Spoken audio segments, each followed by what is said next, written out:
Welcome back, student lifters, to a new video. Today you'll learn how to avoid weightlifting injuries as a young student. Fortunately, injuries can set people back and cause them to have depression from not weightlifting as often as they used to. And injuries can also lead to people completely abandoning exercise and just going down a very bad path. And this will indirectly affect your academic performance because you not doing mentally well can also affect you in your studies and your exams. So in this video today, I'm going to show you what you can do to avoid injuries as much as possible and reduce that risk from ever happening. The first point we're going to be talking about today is overtraining. Overtraining is such a common thing many young beginners do, which start with excessive volume, thinking that they'll be able to reach their main goal faster. And as a beginner, you only need so much to actually grow muscle and build strength. I have fallen for this trap myself. I got a very bad wrist injury because I followed a program which had a 20 set volume per session, and it could even go up to more than 27 sets per session. And that led up for me to stay at home for months due to injury, which made me mentally suffer a lot. So now that you know that excessive volume is a risk of injury, how much volume do you actually need to stay away from injury as well as grow muscle and build strength as a young beginner? A great book from weightlifting called Bigger, Leaner, Stronger by Mike Matthews spoke about what's the most optimal volume for you to use in your daily sessions, and that is the range between 9 to 15 sets.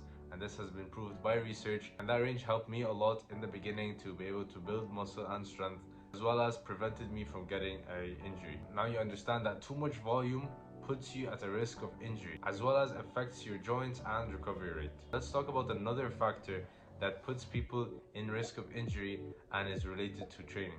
Bad form can put you in a really risky position of getting injured. Starting out in the gym, many people don't even know what to do or how to exercise, how to do a squat, a deadlift, or a bench press. And then that just puts you in a very bad position of developing an injury, whether it's a short-term or a long-term development, as long as your technique is bad. This can be as simple as moving your back slightly in a deadlift or a squat, which can subsequently cause an injury. And keep in mind that repetitive movements with bad form will cause injury on the long term. This is why you should always be researching, using YouTube, using Google, how to do a form correctly. There aren't many articles online to show you how to do a squat or a deadlift or any type of exercise completely correct. Right now I'll share with you a few YouTubers which I find very helpful when it comes to technique and form of an exercise. Alan Thrall is one of the first YouTubers I came across when I wanted to learn how to deadlift and squat correctly. He goes through each and every detail of a squat and a deadlift in a very detailed manner, and will help you understand why you do each cue in a deadlift or squat. Scott Herman Fitness also goes through a lot of exercise in the gym that you need to know the form for to avoid injury. And my last and most recent YouTuber that I started watching for learning new form exercises is Jeff Nippard, which is very well known in the YouTube fitness industry. These are just to name a few. There are many creators out there which provide amazing content when it comes to learn how to do the correct form for an exercise. However, something I came across recently is that you should first also understand your own anatomy before adopting any form technique you find online, because everyone's anatomy is very different. What works for someone might not work for you because of each person's unique anatomy. This is why you should be doing screen tests. This is usually advised by a lot of physiotherapists. They see this hand to hand with their patients, and this is why I'm telling you now that you should do screen tests, which we're going to talk about in upcoming videos, to understand your anatomy in much more detail and know what form techniques works for you and doesn't. This is very important to consider in the beginning. If you learn a form technique and stay consistent with it for a long time and start lifting heavy weights with it, it's actually putting you in risk of injury, and you should adjust this as soon as possible before leading up to a very bad injury on the long term. Now moving on to our next point, which is adequate sleep. And this is a chore for everyone, and including myself. It's a struggle to be able to maintain a good sleep schedule every single day, especially as a young student. Then this leads us to how sleep is related to injuries. A lot of studies that I want to include right here to be able to search for yourself as a reference on how sleep is indirectly related to injury. A survey has found that young teenagers that have slept for less than 8 hours are 1.7 times more likely to get injured to young teenagers who have slept for more than 8 hours. And this is not to mention that sleep is so important for your recovery rates from all your weightlifting sessions.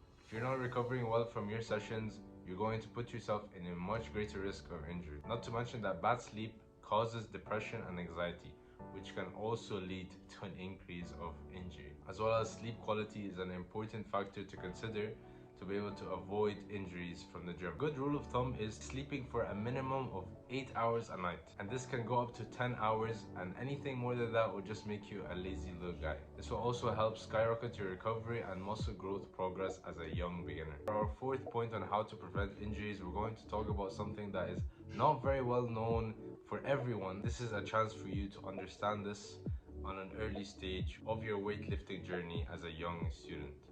Deload weeks. Anyone that doesn't incorporate deloads in their workout routine is missing out a lot and even putting themselves in a risk of injury.